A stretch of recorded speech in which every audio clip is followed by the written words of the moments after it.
Lisa here, and I wanted to tell you a quick story, and then I'm going to tell you how it relates to reducing procrastination.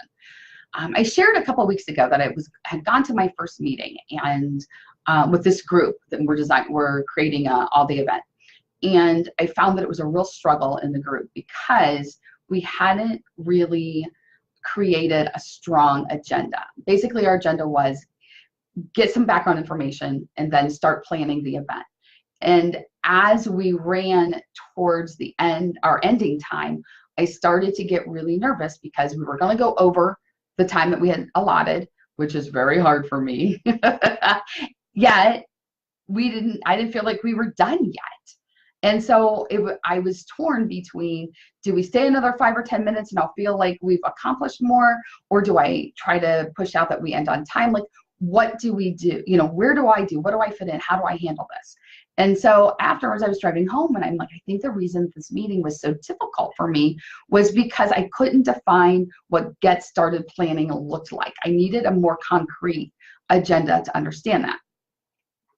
Fast forward another week, and I'm having a conversation with someone else about this whole process and how it's a learning experience for me. And all of a sudden, this light bulb went on, and I realized that wasn't the only challenge I was having in that situation.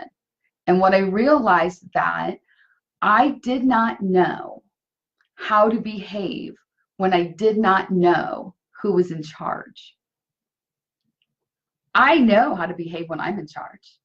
And in most areas of my life, I am in charge. I know how to behave when someone else is in charge. I do not know how to behave when I don't know who's in charge. Should I step up to be the leader, or should I hang back and let someone else be the leader? Is this a situation where there is no leader and we're all just pulling forward together? I didn't know. Now, how does this relate to procrastination? Many times we look at the symptom of procrastination, whatever that manifests itself to us, and we try to fix that instead of digging deeper to why is that happening. So in my case, I needed to figure out who was in charge, and then I could relax. I needed to decide, am I going to be in charge, or am I going to let another leader come forward, or how does that look? And then everything would have been better.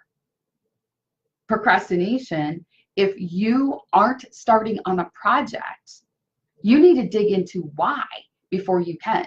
Is it that you don't understand what the whole project looks like? Is it that the project feels too overwhelming and therefore you can't even know where to get started? Is it that the project really has no interest to you and therefore you aren't really engaged and you don't see why it even matters to do it? All of those have different ways to move forward. You just have to be able to identify which one.